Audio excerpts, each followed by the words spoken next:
সাবেক মন্ত্রী ও 5 বারের সংসদ সদস্য কাজী শাহ মোফাজ্জল হোসেন কায়কোবাদকে জড়িয়ে এনসিপির মুখপাত্র ও সাবেক উপদেষ্টা আসিফ মাহমুদের কুরুচিপূর্ণ বক্তব্য ও মিথ্যাচারের প্রতিবাদে উত্তাল কুমিল্লার মুরাদনগর। বুধবার বিকেলে মুরাদনগর উপজেলা পরিষদ মার্কেট থেকে শুরু হওয়া একটি ঝাড়ু মিছিল উপজেলা চত্বর ও থানার সামনে গিয়ে শেষ হয়।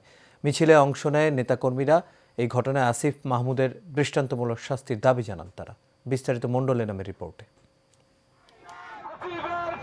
সাবেক মন্ত্রী ও 5 বারের সংসদ সদস্য কাজী শাহ মোফাজ্জল হোসেন কায়কোবাদকে জড়িয়ে এনসিপির মুখপাত্র ও সাবেক উপদেষ্টা আসিফ মাহমুদের কুরুচিপূর্ণ বক্তব্য ও মিথ্যাচারে উত্তাল কুমিল্লা মুরাদনগর।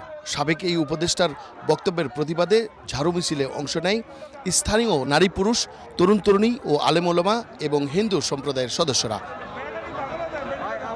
মিছিলে অংশ নিয়ে বিক্ষোভকারীরা জানায় কায়কোবাদের উপর হামলার চেষ্টা হলে মুরাদনগর জ্বলে উঠবে। আমরা বলে দিচ্ছি, যদি একজন খ্যাতিমান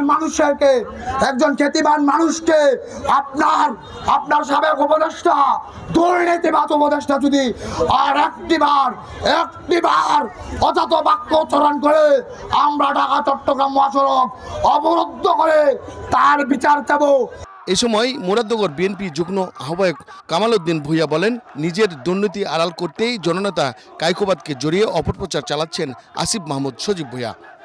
আসিফ মাহমুদ নির্বাচন বানচাল করে সে যেইভাবে ক্ষমতায় থেকে দুর্নীতি করেছে, আবার বিশৃঙ্খলা করে নির্বাচনবিহীনভাবে থেকে আবার দুর্নীতি করে যায়, তার এই বক্তব্যের কারণে তাকে দ্রুত আইনের আওতায় আনা হোক।